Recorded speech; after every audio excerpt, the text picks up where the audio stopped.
What is the single most important piece of information that every Christian must understand in Biology 101?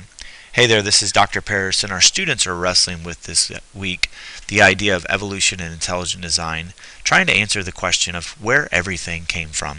Now, in order for our students to really understand this, they need to understand the distinction between confusing empirical and forensic science. Let me give you an example of this. Here's two pictures. Top left corner, we've got a picture of the Grand Canyon. Bottom left corner, we've got a picture of Mount Rushmore. We look at this and we say, well, the Grand Canyon hasn't been designed. But when we look at Mount Rushmore, we see designs, we see patterns. But one of the reasons we really know that it was designed is because we were there to observe it. We had people that saw the construction of it. We have people that were alive that could testify they saw this happening by a group of artists. Now look at this picture. Has this been designed or is this just random? Well, the reality is we don't really know for sure unless we were there to observe it. I mean, we could say we see patterns and we see brushstrokes and we see some consistencies, but that just might be random chance. That might just be luck. The only way that we can say that whether this was designed or just an accident of paint being tipped over is if we were there to observe. And I want our students to understand this idea. When we confuse empirical and forensic science, we get into trouble. For example, when we talk about empirical science, we're talking about something that studies the presence, regularities, observe and repeat. This would be a chemistry class that we're taking. We have a hypothesis, we test the hypothesis over and over and over again. When we talk about forensic science, we're talking about something in the past, singularities, one-time events, what happened. This is like a crime scene. Now, when we talk about the origin of the Earth, are we using empirical or are we using forensic science? The problem is when we don't know the answer to this question and we use empirical science, because in order for us to answer the question of what happened in the beginning of time, we have to use forensic science. We can't use empirical science to answer this question. And we get into trouble when we take empirical and we take forensic and we confuse them together. And I think this is the most important piece of information that our students must understand when taking a biology class, is that explaining how something happens doesn't explain how something happened.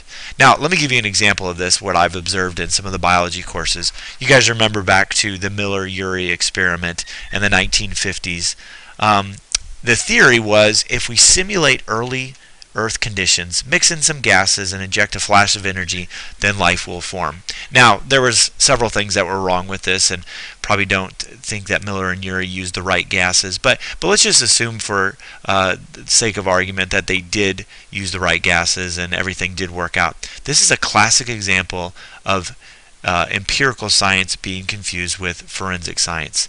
That is a theory of how it could have happened, but we don't know for sure because we weren't there to observe it. Just like the picture in the beginning, we weren't there to observe how it occurred, so we can't say definitively because we're confusing empirical science and confusing it with forensic. You see, explaining how something happens doesn't explain how something happened. Let me say that again. Explaining how something happens today doesn't explain how something happened yesterday.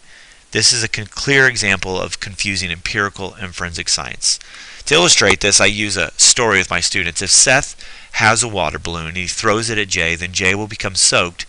That is how Jay got soaked. That is a theory of how it could have happened, but we don't know for sure because we weren't there to observe it. There are a myriad of ways that Jay could have got wet. Could have been caught in the rain, could have fallen down into a pool. There's many options of how he could have got wet. Explaining how he could doesn't explain how he did. And until our students understand the distinction between empirical and forensic science, they will be misunderstanding Biology 101 in the debate between evolution and intelligent design. Explaining how something happens doesn't explain how something happened. The difference between empirical and forensic science. I hope this helps you next time you're in your biology class talking about evolution and intelligent design. Have a great day.